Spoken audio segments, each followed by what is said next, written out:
Hello guys, how are you? कैसे हैं आप सब? उम्मीद करता हूँ आप सब लोग खैर आफियत से होंगे। गाइस, आप देख रहे हैं educate with Malik YouTube channel और मैं हूं मलिक ज़ुबैर। आज का एक नया टॉपिक लेकर, जो कि पिछली वीडियो का पार्ट सेकंड है। पिछली वीडियो में हमने 3 पॉइंट्स पर बात की थी। The analects Shiji with mean historical record of Sima Qian and dynastic histories. तो वो जो 3 इंपॉर्टेंट टॉपिक्स थे वो डेवलपमेंट ऑफ हिस्टोरियोग्राफिकल ट्रेडिशन के अंडर थे। आज इसी का पॉइंट फोर्थ है वो है लेटर इंपीरियल पीरियड। इंपीरियल जो हन डायनास्टी के फॉल हुआ था उसके बाद के जो इंफॉर्मेशन है वो ये इसमें है। आज के यही इसी वजह से आज का ये वीडियो पार्ट सेकंड होगा इस मेन टॉपिक के रिलेटेड। गाइस, हम देख रहे हैं चाइनीज हिस्टोरियोग्राफिकल ट्रेडिशन। तो after the gap of 350 years में जो डिफरेंट चाइना के डिफरेंट पार्ट्स में जो डिफरेंट किंगडम्स बने थे, तो ये जो पीरियड था ये ऑलमोस्ट 350 ईयर्स का गैप था हन डायनेस्टी के फॉल के बाद। तो इसके बाद चाइना जो है वो फिर से रीयूनिफाइड हुआ था under the emperor of Shiv dynasty almost in 689 AD में। और उन्होंने क्या किया, अब क्या हुआ, इसके बाद जो 50 ईयर्स का गैप जो रहा है वो वॉरफेयर का रहा। लेकिन इस यूनिटी के बाद जो टैंग डायनास्टी था, Tang dynasty, I am really sorry मुझे चाइनीज़ नहीं आती है, लेकिन ऐसे ही लिखा जाता है तो हम भी ऐसे ही पढ़ने की कोशिश करते हैं।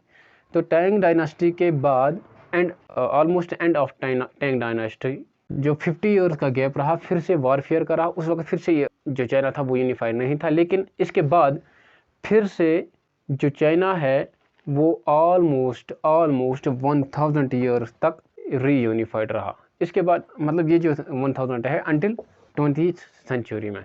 अब आगे बढ़ते हैं। गाइस, मैं जानता हूँ यहाँ थोड़ी सी कन्फ्यूजन हुई होगी, मैं थोड़ा सा रिपीट करता हूँ। Fall of Han dynasty, 350 years gap, different kingdom in different parts of China reunified under Sui dynasty. एक और पॉइंट इसके बाद Tang dynasty. At the end of Tang dynasty 50 years warfare gap. China again reunified for almost 1000 years until 20th century.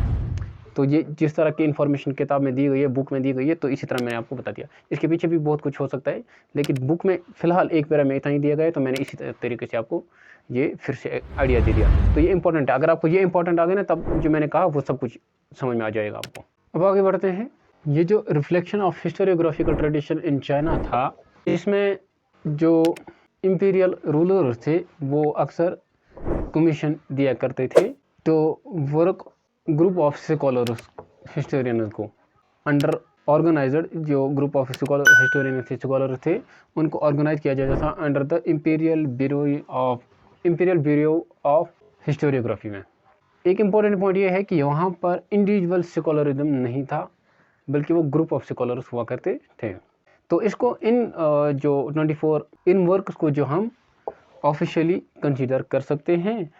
And जो Tang and song periods थे, dynastic periods थे, उस period को हम इंटेलेक्चुअल इंक्वायरी पीरियड कह सकते हैं in the field of historiography. Some scholars and intellectuals उन्होंने ये सोचा कि हम चैलेंज करते हैं ये जो फॉर्मलिज्म एंड रिजिडिटी किया जाता है हिस्ट्री राइटिंग में, उनको चैलेंज करने की कोशिश की थी और ब्रेक डाउन करने की कोशिश की थी इन द न्यू ग्राउंड। ये जो later part of imperial period था, इसमें कुछ हिस्टोरियन थे, बहुत सारे हिस्टोरियन थे जिन्होंने इसको क्रिटिसाइज किया था और उन्होंने जो वर्क्स किए वो इन्हें क्रिटिकल नेचर था। जैसे कि फर्स्ट वर्क जो है क्रिटिकल हिस्टोरियोग्राफी में माना जाता है in the period of history, Chinese history, वो था टैंग डायनास्टी स्कॉलर जो था, टैंग डायनास्टी का स्कॉलर जो था उसका नाम था लियो जीजे। ये लिखने में भूल गया था इसलिए मैंने यहाँ लिखा है। टैंग डायनास्टी स्कॉलर था ये, जिसका नाम लियो जीजे था।